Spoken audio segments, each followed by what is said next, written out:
Okay, tonight we're going to take a look at a comedy called Sideways that was released in October of 2004. It was directed by Alexander Payne and it starred Paul Giamatti as Miles, Thomas Haden Church as Jack, Sandra Oh as Christine, and Virginia Madsen as Maya. It happened to win an Academy Award for the best writing of an adapted screenplay. There were some nominations for Best Supporting Actor and Actress that were not won that year. The budget for the film was $16 million, and the box office was $109.7 million. Mm-hmm. Yes, it did well. The sales for Merlot decreased 2% after this movie came out. Yeah. And the sales of Pinot Noir went up 20%. That's awesome. Isn't it great? Yeah. After this movie came out. So that's pretty interesting that it's a good story of two guys that were good buddies. They went to college together. They're in their 40s, and it's kind of like their last hurrah. And one thing I noticed watching it the second time, I didn't notice the first time, that it was broken out day by day. It gave the day of the week that the things were happening. So Miles picks up Jack at Jack's fiance's home, and off they go for a week-long adventure through wine country in Central California. After robbing his mother. Yeah. Yeah. Yeah. By the way, a side note on that, the food that was prepared for that scene, all three of them got food poisoning.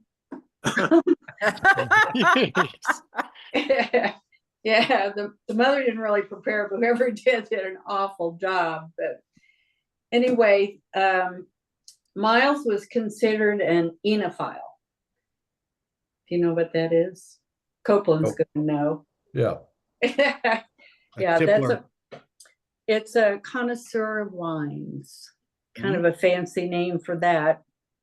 And Roger Ebert said that Miles could pronounce French wines, the names of them, long after most people would be unconscious, which was fun. Ebert thought it was brilliant. Any way that you look at it, it was a great film. One of the fun lines was when Miles said that the Merlot was considered quaffable, but far from transcendent. But he did not like Merlot, and he made that very, very clear, I think. I asked y'all to find a favorite scene or a favorite line that you like. My favorite scene is the one that's behind me, when he finds out that his ex-wife is coming to Jack's wedding and that she is also remarried.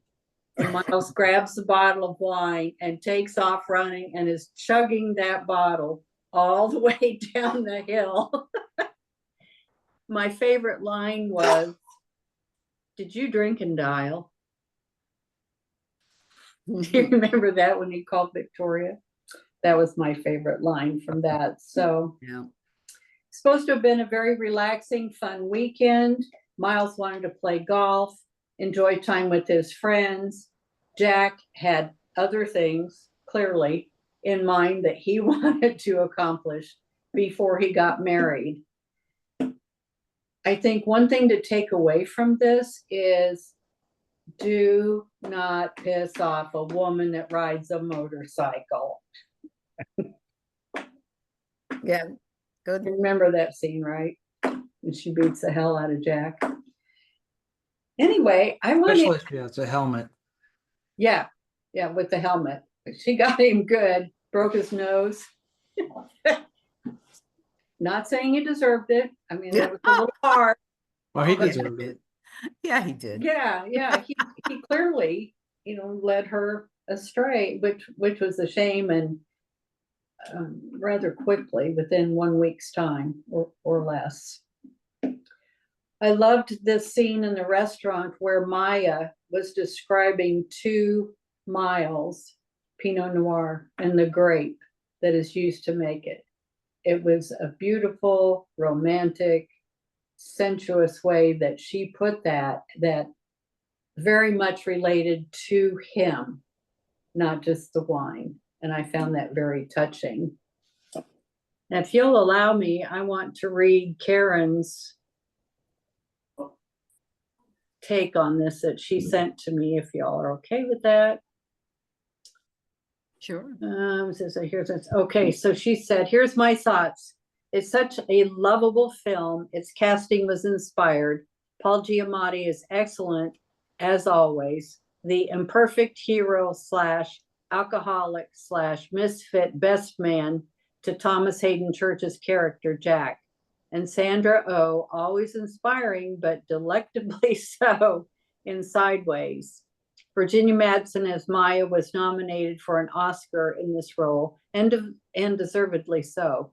Watching her fall in love with Miles as he talks about the Pinot Noir grape gave me chills.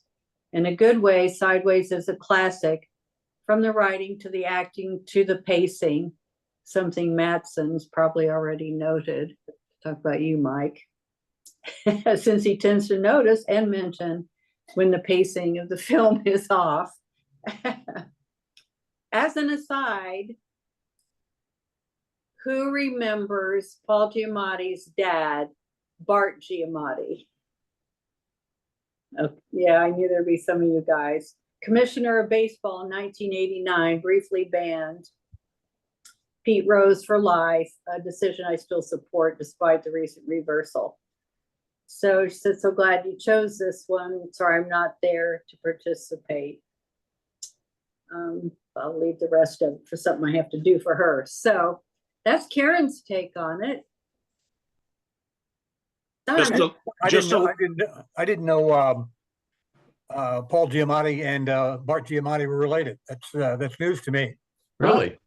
Yeah. And one of the photographs, as they do in movies, you have photographs of the actual actor in real life, and one of them that they showed was his father and himself. Yeah, I remember that. It's a black and white photo, right, John? Uh-huh. And I know what Bart Giamatti looked like. I just didn't pick up on that. Yeah. Wow. Yeah. They were both some younger. Yeah. No doubt. But yeah, interesting point that she made there. So, Miss Donna. Yes. What was your favorite scene or your favorite line? Well, I actually had written down a few and I have lost my notes, but so just from memory, well, of course, I think that same scene that Karen talks about when Maya is talking to Miles, to Paul Giamatti, but the scene before when Paul is talking about the Pinot Noir, as we all know, he's describing himself, and that's what's so interesting to me. Another thing that I noted is that after I thought Karen's note last time we met about the lingerie, if you remember in The Graduate, the lingerie that she wore was actually, it was connecting to a predator. And I thought that was so interesting because I didn't pick up on that at all. I never realized that lingerie could be camouflage. But in any event, when I looked at this, I noticed what they were wearing. So Paul Giamatti is always wearing earth tones and grays and dark, and he's kind of disheveled and layered, kind of like his personality. And where Jack is, Hawaiian print shirts and open collars and, all the disco-y almost thing. So I really liked looking at that as well. And the last thing is that I had read, and I thought maybe Chris would have come up, but I read that the producers, I guess, I don't think it was the director, but it was producers that wanted George Clooney to play Paul Giamatti's part. George Clooney. And I went, Oh, Yeah. I can't even see it. I mean, I could almost see him as the Jack character, but not as the Miles character. And anyway, I think it was Alexander that kept pushing that he wasn't going to do it unless he could get Paul Giamatti. So of course, I really enjoyed it, and one of my favorites. And it did spur me on to become more aware of wines than I had been up until that point. Anybody else? An enophile? Well, I'll take a stab at it. I think the wine pairings,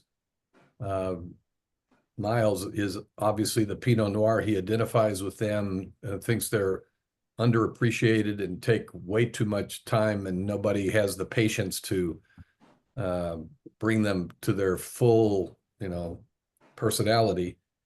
If you notice, every time his divorce and ex-wife come up, it parallels with discussions about Merlot, which he doesn't care for, and so that gets personified or characterized. And then Jack, who I think Miles describes as, too robust, too full of life, they're in your face, which is exactly what Jack becomes. He becomes, loud and outrageous. But then in both cases, my favorite scene is when he grabs the spit bucket and drowns himself. So he goes from being this reserved, very subtle character to being as outrageous as the college roommate he despises, or, is at least not on the same page. And his college roommate, who goes from being outrageous, in the end, becomes compliant and gets married. So they sort of change places. And I'm not going to use the word arc because that would be too obvious. But, the characters go, start in different places and end in different places. And I think the writers do a good job of using the wine as the way to explain these guys, personalities and how they evolve. So, I thought it was very clever writing, very clever characterizations, and I think the story holds up very well. I'm not going to mention arc at all. But it was all about arc. Well, you brought it up, Bill, not me. Take it away, Bill. I guess one guy arced one way and the other guy arced the other way. It was my favorite scene also was the wine tasting where he hits rock bottom and dumps it on himself. Just when I think it was obvious that he was hitting rock bottom in that scene, and seemed to get better. And then as I've thought about this, movie, that the fact that we somehow like these guys, but neither one of them are very good guys. I mean, the guy stole money from his mom. Yeah. And the other one was just he was cheating on his soon-to-be wife, and the movie's over and we're supposed to like them. And I mean, I did. I liked him this time. I liked him the first time I saw it, but I'm not quite sure why, If you had a college roommate that would break in and steal your wallet back with a naked guy chasing you, I mean, those are likable characteristics. Yes, that might be the good scene too. Yeah, that's right. Yeah, what's with you guys picking the full frontal male nudity movies? The guys Chris, didn't not pick me. it, the girls do. Well, that's what I meant. You girls, you gals, whatever. You know what? It just happens to be part of the movie about wine. So Just coming back to the hotel and breaking down and crying, it was so sad to see him losing everything, Yeah, then he gets his roommate goes the other direction and he gets a writing rejection. It's about all he can take. Yeah. Yeah.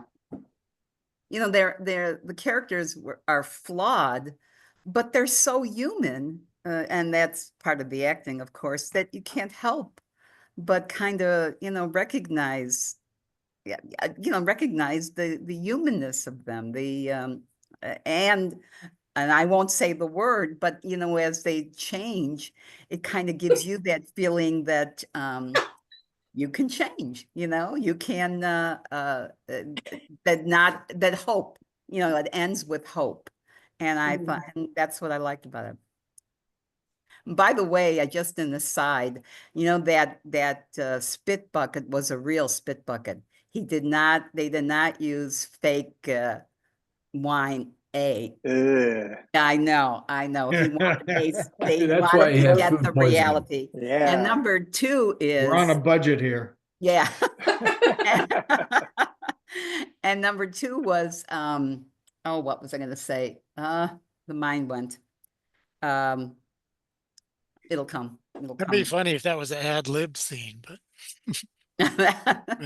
No, I don't think so. But I know Paul Giamatti is not a wine drinker, doesn't drink at all, Right. doesn't even know wines at all. He was on an interview. I saw him on an interview, and he was like Chardonnay or he called it Pinot Gris. Is that the red one or is that white? He didn't know.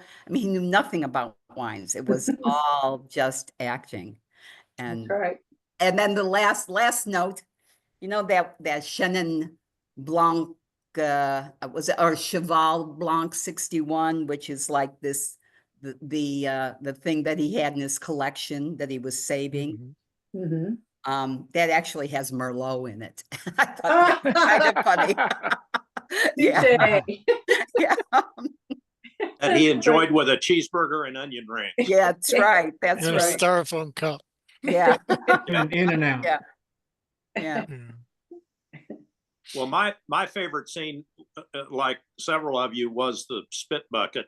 It is interesting what you just said, Donna, that was the real deal. Yeah. And I wonder if he knew it was the real deal when they filmed the scene or not. And my second favorite scene was when he's listening to the message from Maya after she has finished the book, and they've been apart for a time, that leads him then to drive back up to see if there's anything there. I thought that was very poignant. This is the first time I'd seen the film, and I'll be just real blunt. Most of the film I wanted to slit my wrist right up until the last, as it ends with him thinking maybe there is a future for those two. That's I like curious. that Who scene. saw this back when? Oh, I did. You didn't see it, Chris? No, I saw it in California about a month ago. Yeah.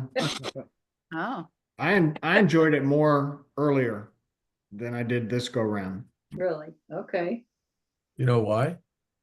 Cultish back then. I think it was, I don't know, maybe it was just a date movie, and I think that was Must have been a good date. more in tune with the time. I'm not sure. I liked it okay. If I say my favorite scene is him banging that waitress, You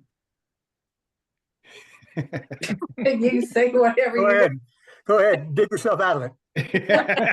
no, I can't do it. Yeah. I thought it was interesting though that the name of the movie and the play on the characters, how they're all sideways. They're not immature necessarily. They're just unmatured. They just haven't grown up yet. Especially Thomas Haden Church. But like you lay a bottle of wine on its side to age it, that's what they were going through, and I just thought it was a neat name for the movie and the way the characters were presented.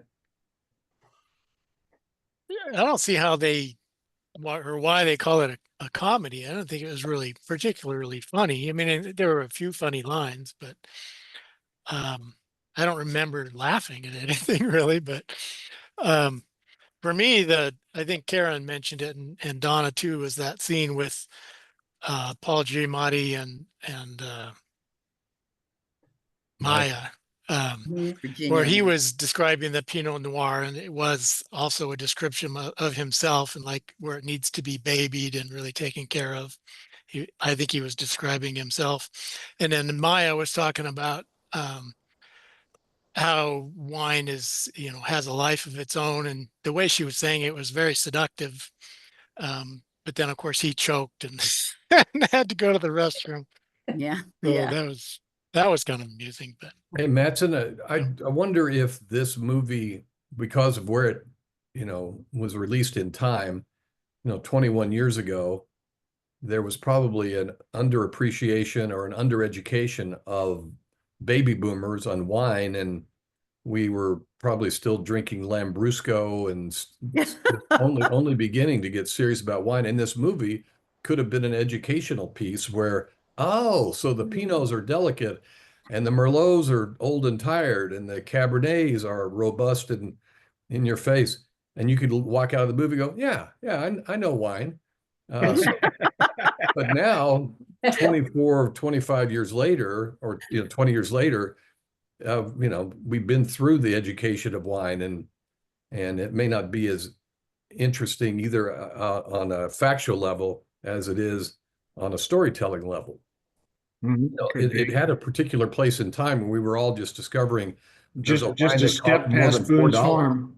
Huh? Yeah. Just a step past Boone's Farm. Yeah. Yeah. We didn't know there was a bottle of wine that would cost more than $4.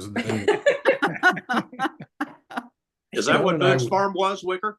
$4 back in your day? Oh yeah. Annie Green Springs, baby. Yeah. But Joan and I were on a road trip through southern Missouri on a leaf peeping trip, and we stopped in, I think it was in Bradleyville, and we'd had some wine and cheese, and we were with another couple, and the afternoon was going well, so we stopped at a beer bait and ammo place in Bradleyville and went in and said, do you have any wine? And the guy goes, we got some Manischewitz. And I go, no, I mean, do you have like any Chardonnay or Cabernet? And he goes, oh, you want one of them girly wines. You could sort of hear the banjo tuning up. And the guy I was with immediately ordered a pack of Camels without filters so they would know exactly where we stood on the man scale. That's great. Great story. No girly wines here. Mm-mm. Mr. Mahoney. I found it. I think I'm in John's camp. Not to the point where I wanted to slit my throat on it, but I found it mildly amusing and only mildly amusing. I don't know if there were times when I laughed out loud at it, but there were some amusing scenes. My favorite line on it was "Did you just drink and dial and drink?" Which I had never heard before. And then my favorite scene is when Jack's girlfriend for the week, beats the daylights out of him with her motorcycle helmet, because by God, he had it coming the entire time. So I mean, it was a way to pass a couple hours. I'm not sure it's going to be. I'll remember it too much, but it was okay for what it's worth. I do, think that the writing on it was very good. It was very good at points. So it was okay. It was okay. You're a beer guy, right? I'm pretty much an Irish whiskey or Scotch guy now. Okay. Never girly wines. Not too much. I went to, occasionally I'll have a Pinot Grigio, but not too often. The writer Rex Pickett in 2020 named a Pinot Noir Sideways. Oh, really? Oh, really? Yeah. That's cool. Trivia there. So Jeff Arthur, anything else that you wanted to contribute? Not really. I mean, I enjoyed it. I liked the movie. I don't think it was a comedy, but you know, I liked watching it. It I is thought I a- learned quite a bit about wine. There you go. That's really, yeah. At least you know what to ask for when you Uh, go. I've never liked Merlot, but I don't drink Yeah. anymore anyway. But Yeah. It's I funny. wonder if Learned it they, all you needed. who decides it's a comedy? Do the producers declare it a comedy and try to get a Golden Globe nomination in that category, or does who decides it's a comedy? Well, it said comedy drama. Yeah, yeah, I think you couldn't call it a drama. I mean, well, you could, but uh, Tragicomic. yeah. I think that's got to be for the awards categories. Yeah, but but I like Gary's question. I wonder Yeah, who decides? Yeah, who puts it in some bucket. Who picks? Yeah. got to be the producer. I think that's the creators would do that. It's I don't know if it's the director or the EP or the other producers, but I think it's the owners and creators of the film probably figure out where they want to be with it. But then ultimately we get to decide. True. That's right. That's Mhm. right. Well, was Anora a comedy or a drama? I shouldn't ask Donna. Donna, No, don't ask me. I think it was more of a drama. really? That Yeah. was hilarious. But Yeah. you know, Conclave was not a comedy. No, no. No, it wasn't. So, Jeff Copeland, what was your take? I think figuring out if something is a comedy or not, it depends on how far back you want to stand when you're looking at something. I mean, this is human condition stuff, and you think about all the foibles that we all have and the struggles that we go through and everything that goes along with life. And in that respect, it's pretty funny. They struggled and they did some pretty goofy stuff on the way. Being analytic about people's faces, even though Paul Giamatti said he wore a special eye thing for the movie about the kids at the school, I think he has an amblyopia of his left eye. It wasn't just that movie, but I thought the acting was great in this. I thought that you really got a sense of what the characters were. I agree that the scene where Maya and Miles are talking back and forth about wine, they were falling in love before your eyes, and he just couldn't follow through with it, but it had caught him. And I thought that scene in a very short time encapsulated moments that many of us have had with somebody else, where you just fall for them. Something about what they're saying just does it for you. And I thought that was a very powerful scene. I thought they chose a wonderful place to film this too. Obviously it's about the wine country, and that's a beautiful territory. So I thought they did a nice job of choosing the set, and the photography was good. I'm looking at this picture behind me, and in a way it kind of reminds me of the Mrs. Robinson picture where Benjamin is looking through her, or the camera's looking through her leg at Benjamin. There are some little techniques that people use when they're doing the cinematography that I think are very effective. I liked it. I would watch it again. In reflection about Mike Madsen's thing, that he enjoyed it earlier more than he did this time around. I think 21 years ago, we were all closer to the age of these guys, and it was a little easier to have some fantasy in our life. Our lives had not gotten quite so set, and so identifying with the characters was probably a little bit easier, and some of the stuff was a little more real to us. So I think there was a timing frame there too, and I wonder how much of that plays into when we watch other movies about different things, and where we were at the time when we watched that the first time. That's probably real true. What was the eye condition you were talking about? I didn't notice anything with his eye. his left eye kind of deviates a little bit. Yeah. We have picked a lot of movies, you know, The Graduate, and other movies that were milestones in our formative years, in late teens, early 20s, that, you know, probably had hit us totally differently. Now we can almost go back and look at them, not in a meaningful way, but almost like a nostalgic, whimsical way. And Exactly. you know, they're True. still enjoyable, but it's almost like a, hey, remember us? You know, I remember being Yeah. The Graduate and not knowing which direction to go. You know, Yep. now I figured out which direction to go, and I can't, I don't get a mulligan, you know, I am where I am. Yeah. And Yeah. even old movies like the Chicago 7. I mean, Mhm. you were implanted in that Yeah. era.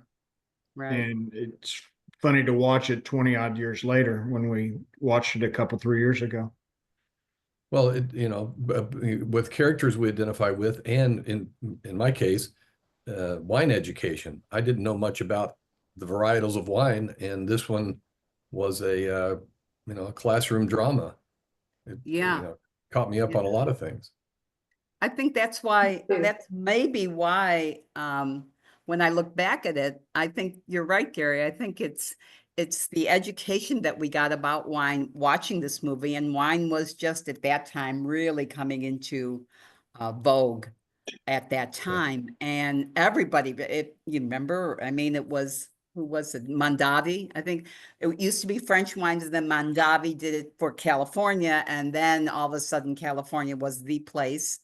And everybody wanted to know about wines and figure it out and all that stuff. So I can see, for me, I think why I liked it so much back then was the educational, and looking at it this time a week ago, it was like, oh yeah, I should try another Pinot Noir, and I should, and all that stuff, plus all the stuff that goes on with their characters as well. You know, it was just, I thought, really good.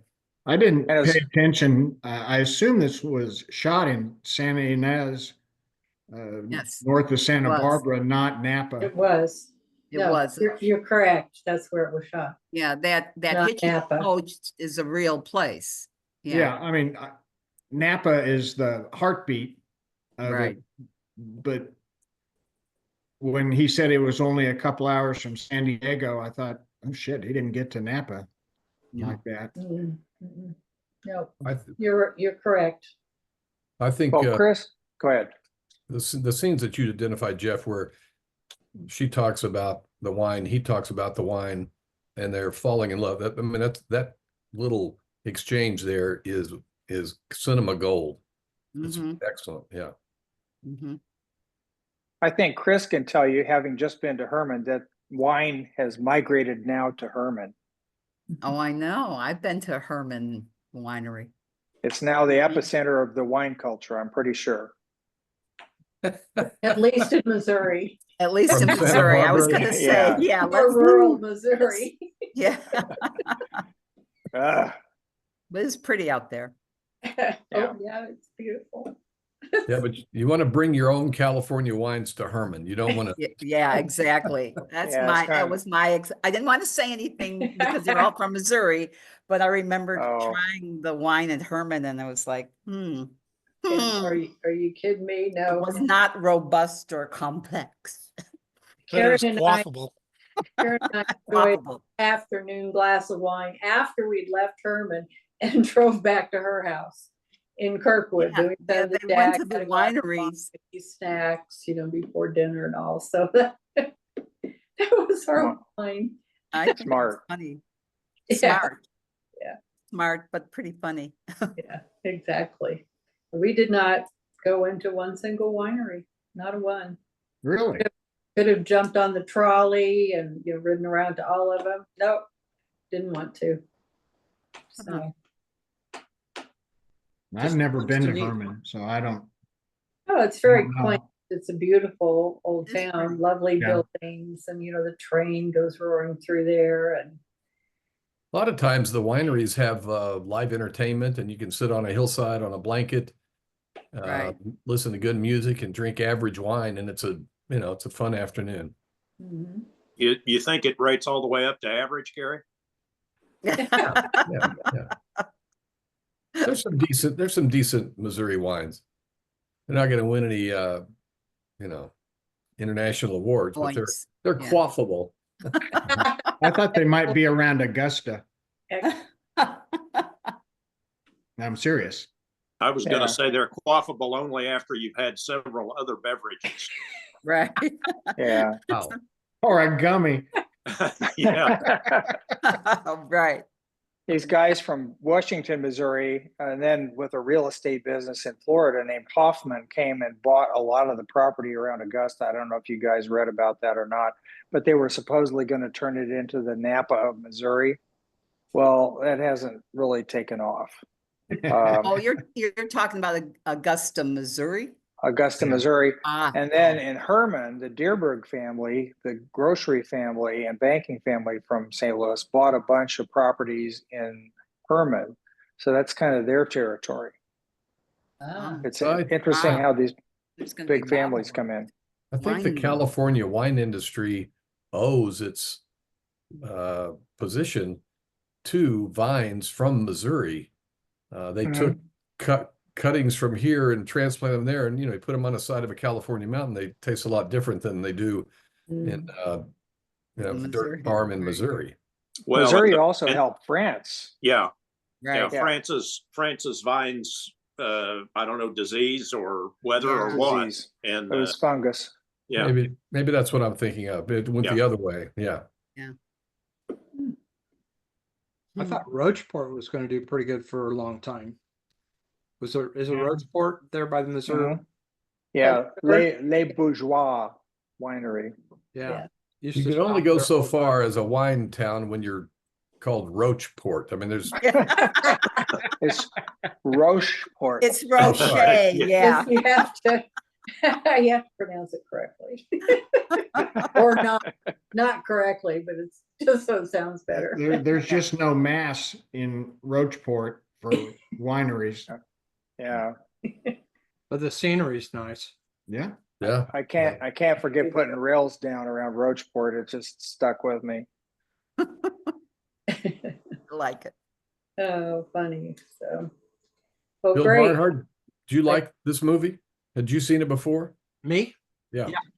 I'd seen it Saw it before. I liked it originally. I liked it again this time.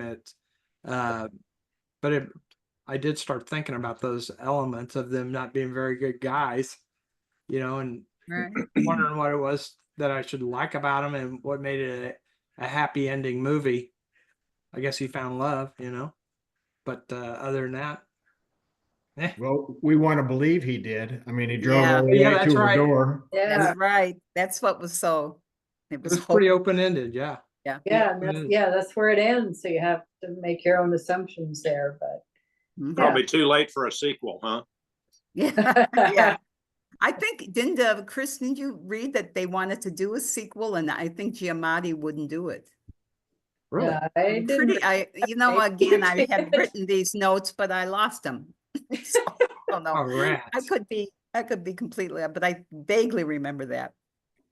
That could be. I did not read that, but I didn't get through everything that was written about this movie. Well, AI I'm glad AI you suggested it, Chris. AI said Did that they?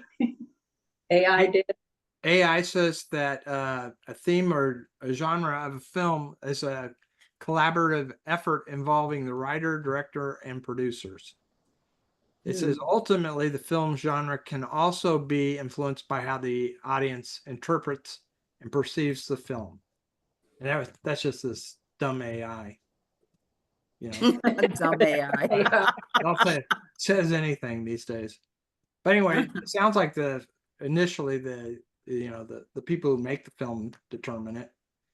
And I looked up Honora too, and Honora is exactly the same thing, only it is a romantic comedy drama. Our film was Just include everything in there. Yeah. That's right. Pick one. It's It's the only thing it's not is an after school special. I can tell you that. That is true.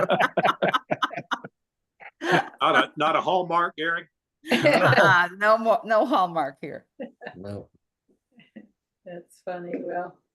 Well, thank you all for your comments and contributions. And yeah, I agree with all of you.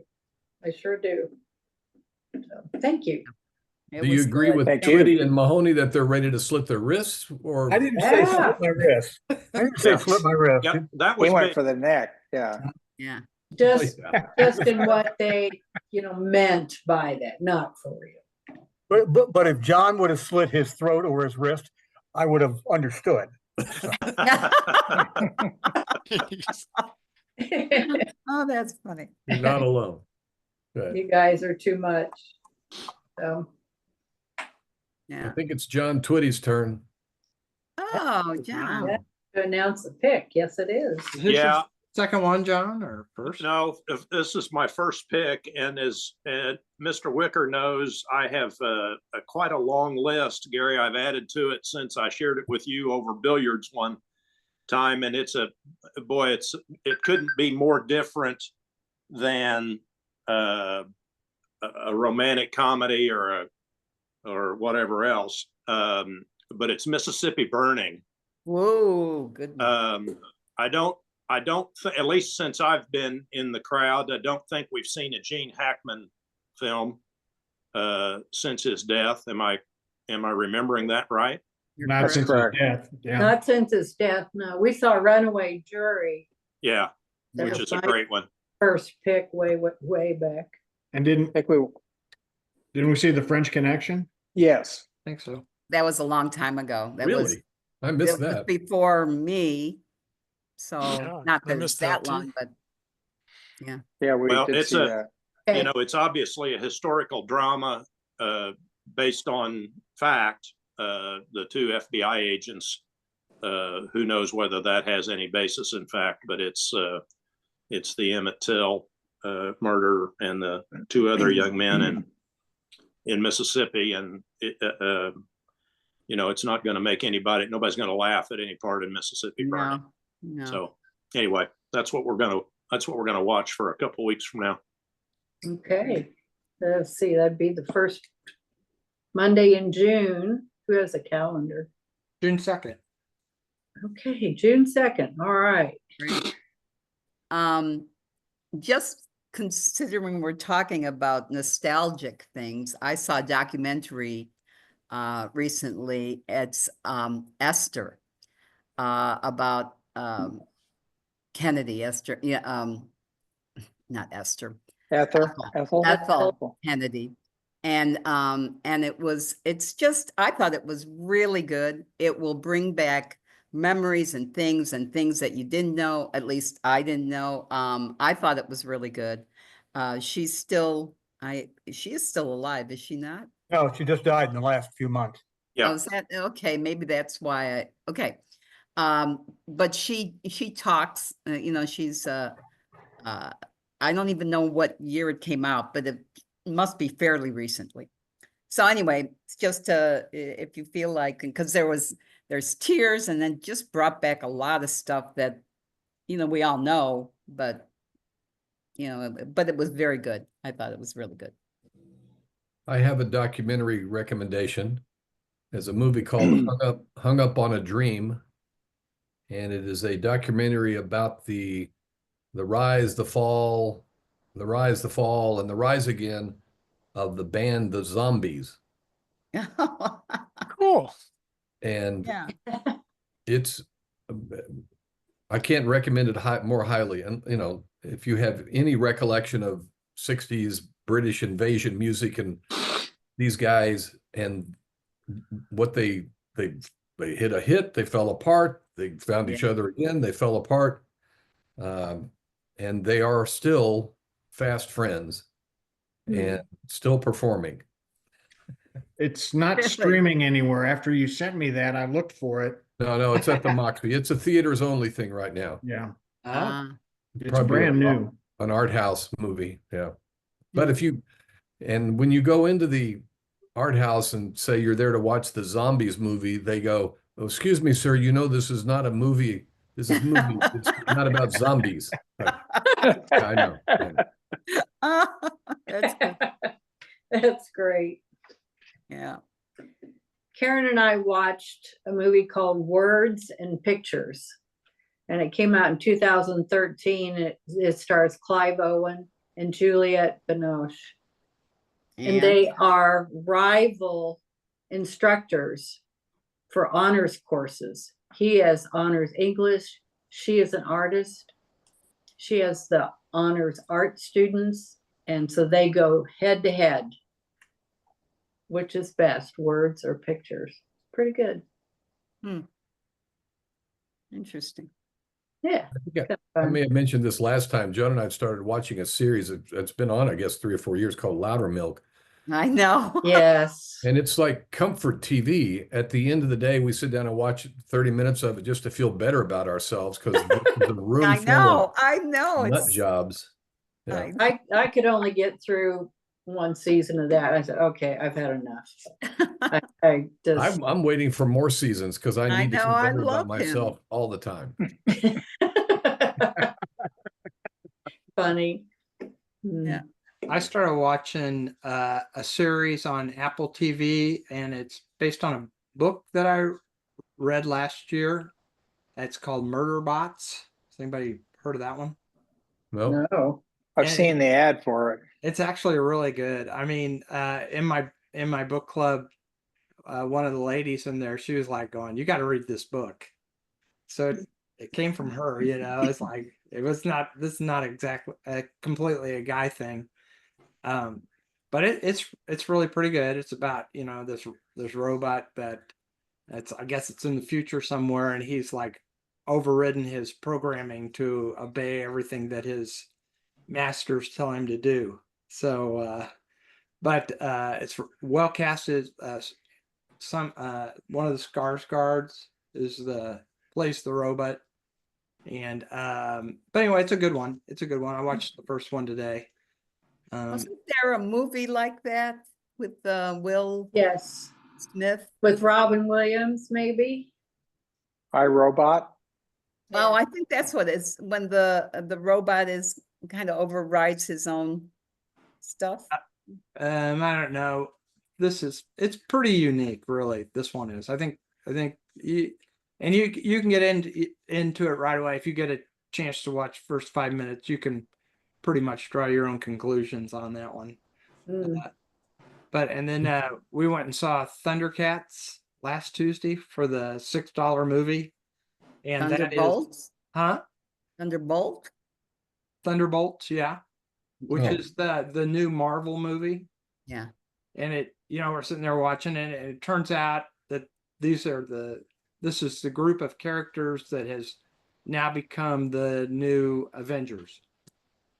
So, I mean, and trust me, I don't go to see that many of these kind of movies, but I do know that the Avengers was a big deal. I mean, it made so much money, and then they just started to have to kill them all off, and they had to kind of reboot it in a way. And this is how they chose to do it. So, but it was actually not too bad, entertaining, you know. Has anybody but John, Donna, and me seen Sinners? Oh yeah, I saw it. Oh, you did? Yeah. You want to slit your wrists or your throat or? No, I'm sorry. I really like it. Oh, okay. All right. Yeah, I think you recommended it, didn't you, Yeah, Bill? yeah. I mean, I think the symbolism and all that is just incredible. I mean, I know.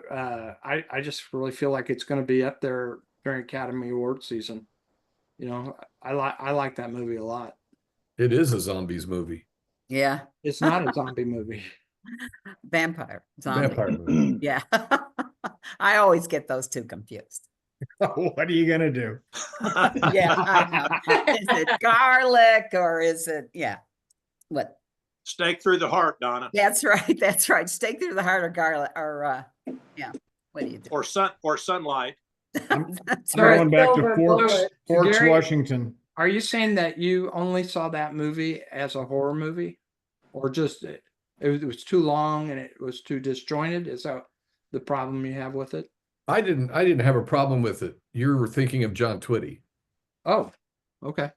I Yeah. thought, Bill, I thought it was a fabulous historical film until they had a chorus girl slapped in the middle of it. I just found it very incongruous, I think is what I would say. Mm. Is that Sorry, only David. in theaters, or where do you see it? No, is it? Yeah, I think it's still in. Yeah, it's first run theater stuff. Yeah, Yeah. right. Did you stay through the credits to see the? Oh, sure. Yes, Yeah. and that Yeah. was great. And I'm so glad you told us that, Bill, because I was getting up and I was like, wait, Bill said, wait. The And- lady that took our tickets, Gary and I went together. She said, "Now stay through the credits." And when we got through staying through all of the credits, I think there were only 3 others in the theater, weren't there, Gary? Yeah. And I think some of them had left. Gary and I did, in fact, stay through the whole thing. But you wonder, okay, which credits am I supposed to stay all the way through? It was kind of like there were 2 sets of them. Yeah. Yeah, there were the Did ones you after stay for Buddy. both sets of credits, Bill? Yeah, I think so. Yeah. But did you see I mean- the performance at the very end? The Uh, young guy? maybe not. Yeah. Oh, you better Yeah, go there back Oh, and you're look again. Yeah, You're blowing my head. the buddy The guy young plays. guy. Yeah, Oh. but yeah, I buddy think guy I did. plays. I think I did. Then There's the young another guy comes back and $6. plays a solo. Yeah. No kidding.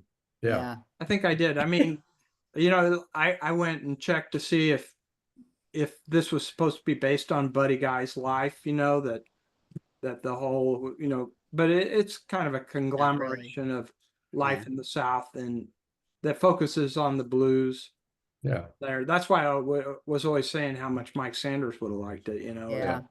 Yeah, he the would. history of the blues and all that. But and so having said stay till the end after the credits, make sure if you go see Thunderbolts to stay through the credits. Stay. too. Oh, this is the new genre. Stay through the credits. Well, I hate to do this, but I've got to run early. All right. Do you hear See y'all on sirens the in your 2nd of neighborhood? June. 2nd of June. Yep. June 2nd, Mississippi Burning. Thanks for the movie, Chris.